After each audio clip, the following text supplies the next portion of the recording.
Say yes to new beginnings. Yes.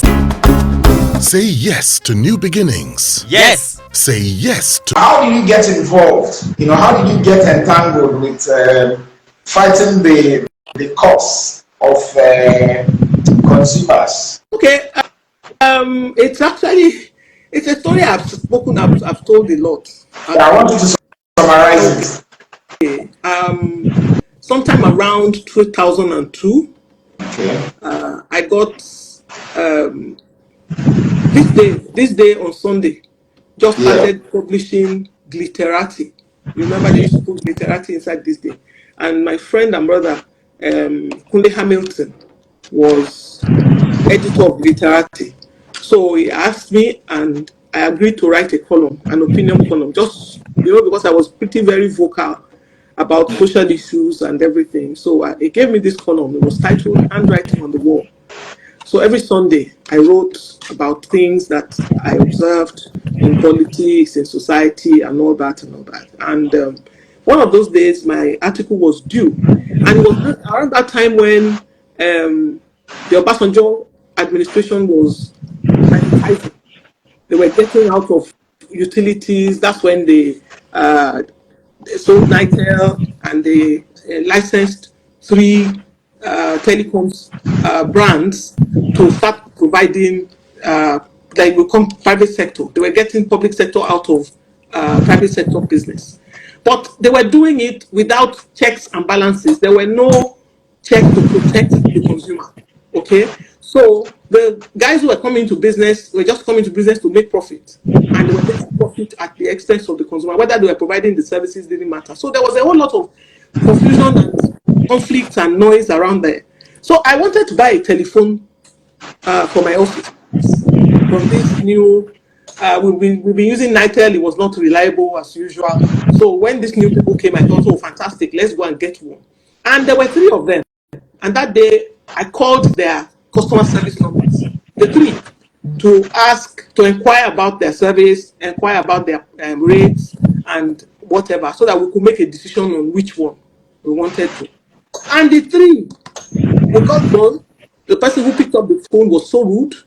We called the other one. The person who picked up the phone couldn't answer our questions. We asked questions about the product they were selling, and the person couldn't answer it. I think the 3rd one actually dropped the phone on us or something. I can't even remember. So I was really pissed off that, look, I am the reason why you're in business. I want to buy something for you and you cannot provide me good service. And my article was due for that week. So I just vented on the page of the newspaper. And I called the brand names. I called this brand, this one, this is what happened. I called this one, this is what happened. I mean, how will Nigerians ever get value for money if the service providers don't think we're important and cannot provide us with quality service and we are paying for it and all that and all that. Anyway, I vented and I left it. This is just my style. Only for me to check my email that day, I had loads of email. People were responding to me, Sola, thank you very much. I didn't know you noticed. This is what happened to me with this brand. This person. So Nigerians were complaining so much about poor quality service. But before I raised it, they didn't feel they had a place where they could vent. Social media wasn't available at that time. So when they saw somebody in the newspaper who was giving voice to their anguish, all of them just came to me and they just started complaining to me. So what I did was the next week, I just published some of those. Yes, and that's how this crusade started. Interesting. Because as we published more, people sent more, and what we now found out was that the brands were now paying attention.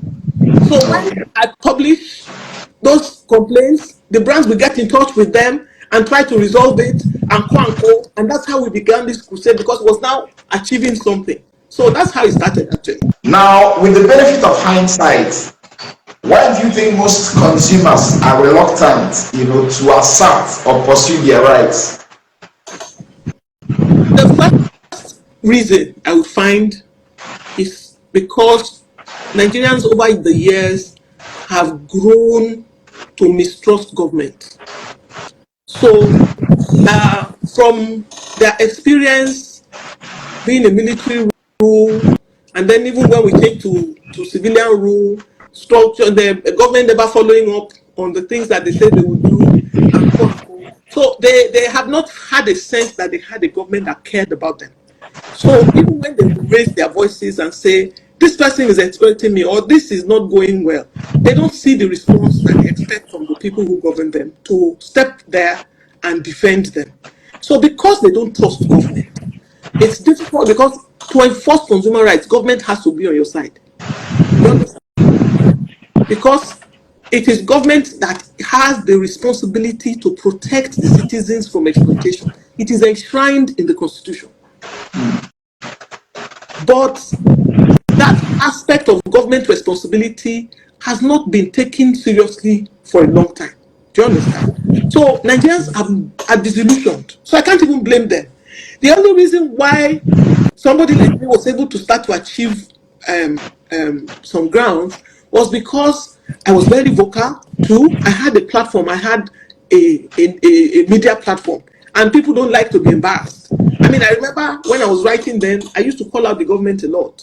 That one day they even used to call me from Aso Rock. Every time if anything happens to me, I will blame Obasanjo president. That is because he's not being my president. That's why this person is taking advantage of me. So they will call me sometimes and say, what have we done to you again? I said, no, it's not me. We need you to put structures in place to protect Nigerians. I'm just a voice of millions and millions who don't have anywhere to speak up. It's different now. Social media has totally changed the trajectory of consumer protection. Because once you are upset, you just need to go online and put a video or anything, and it goes viral. And you find that government now responds faster, because that embarrassment has become millions, of people seeing it globally. So they will step up and they will start to give the kind of support that you want. But we don't have to wait until then. That's one of the major reasons. The second one being that Nigerians also, they don't follow through on things. Nigerians, to me, know how to grumble. They don't know how to complain. To complain is a process. If I want to complain about something, I will start the process and stick with it until it ends. We want instant, once I complain, I just see a result. It doesn't happen like that all the time. There has to be a process. You have to follow that process. They will check. There must be people who will check and balance, because it's not every complaint that is valid. Do you understand? So I can't say because you complain that this product is bad, just simply because you said it, I should take the product out of the market. No, I have to investigate, make sure before we come to a conclusion. Now, that process can take time. Most Nigerians don't have patience to wait for that. So they just look at it and just walk away. And that's why our consumer protection structures are not as strong as it should be.